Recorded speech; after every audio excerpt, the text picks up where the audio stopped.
Hello friends, welcome to my channel. ASSC vlog ఛానల్కి స్వాగతం అండి. ఇంకా ఈరోజు నాకు అర్జెంటుగా బ్లౌజ్ కుట్టే పని ఉందండి. ఇంకా మా పాప అయితే వంట అయితే నేను చేస్తానమ్మా, నువ్వు కుట్టుకో అని చెప్పేసి వంట అయితే మా పాప అయితే చేస్తుందండి. బీరకాయ కర్రీ అయితే చేస్తుంది. ఫస్ట్ కొబ్బరి అయితే బాగా మెత్తగా పౌడర్ చేసిందండి. తర్వాత వచ్చేసి నా దగ్గరకు వచ్చి కారం పొడి, ధనియాల పొడి వేసి ఇవ్వమంటే వేసానండి. వేసిన తర్వాత ఇంకా బీరకాయ కర్రీ అయితే చేస్తుందండి. ఫస్ట్ కుక్కర్ అయితే పెట్టుకుందండి. కుక్కర్ పెట్టిన తర్వాత ఆయిల్ వేస్తుంది. ఆయిల్ హీట్ అయిన తర్వాత ఆనియన్స్ వేసి బాగా ఇలా గోల్డ్ కలర్ వచ్చేంత వరకు వేయించుకుంది చూడండి. ఆనియన్స్ వేయించిన తర్వాత ఇంకా అల్లం వెల్లుల్లి పేస్ట్ అయితే వేసిందండి. వేసిన తర్వాత ఇప్పుడు చూడండి బీరకాయ ముక్కలు అయితే కటింగ్ చేసి పెట్టుకుంది. ఇలా అల్లం వెల్లుల్లి పేస్ట్ని బాగా కలర్ చేంజ్ అయిన తర్వాత ఇప్పుడు టమాటా పళ్ళు ముక్కలు అయితే వేస్తుందండి.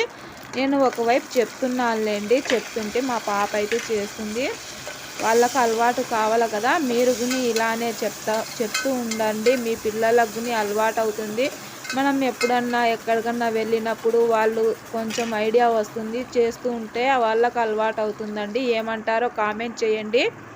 ఇంకా టమాటా పళ్ళుని చూడండి బాగా మగ్గిపోయిన తర్వాత ఇంకా మనం ఫస్ట్గా గ్రైండ్ చేసి పెట్టుకున్న కొబ్బరి పేస్ట్ అయితే వేస్తుందండి. మన రాయలసీమ స్పెషల్ అండి బీరకాయ కర్రీ, మసాలా బీరకాయ కర్రీ. ఈ విధంగా చేసి చూడండి, చాలా కమ్మగా ఉంటుందండి. ఇంకా ఈ మసాలా వేసుకొని బాగా ఈ మసాలా మొత్తం పచ్చివాసన పోయేంత వరకు కలుపుకుంటూ ఉండాలండి. అడుగు అంటుకోకుండా కలుపుతూ ఉండండి. మనకు కొంచెం ఆయిల్ పైకి తేలేంత వరకు కలుపుకుంటూ ఉండాలండి.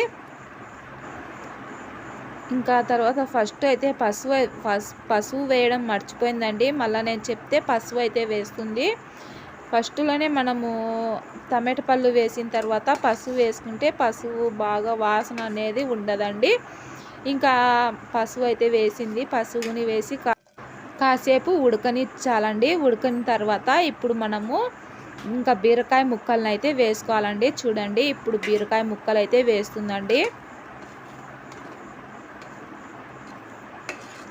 చాలామంది అవును ఫ్రెండ్స్, మీతో ఒక విషయం చెప్పడం మర్చిపోయాను. నేను బెండకాయ కర్రీ పెట్టాను కదా, ఆ వీడియో అయితే ఫస్ట్ సారి మన ఛానల్లో 1.7K అయితే వెళ్ళిందండి. కానీ ఒక్కరూ లైక్ చేయలేదండి. ప్లీజ్ మీరు ఒక లైక్ చేయండి.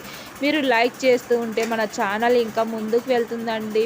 మీరు చేసే ఒక్క లైక్ మనకు చాలా అమూల్యమైనదండి.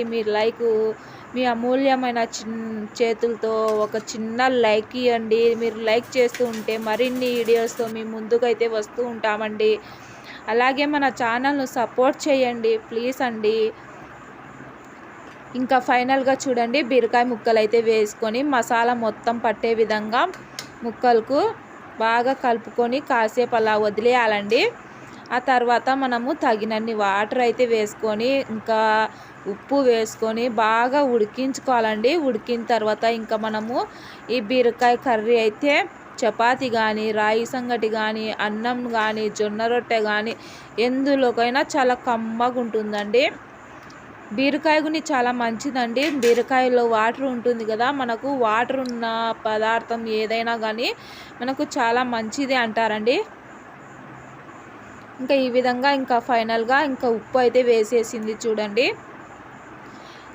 వీడియో నచ్చితే తప్పకుండా లైక్ చేయండి. చేస్తారు కదా.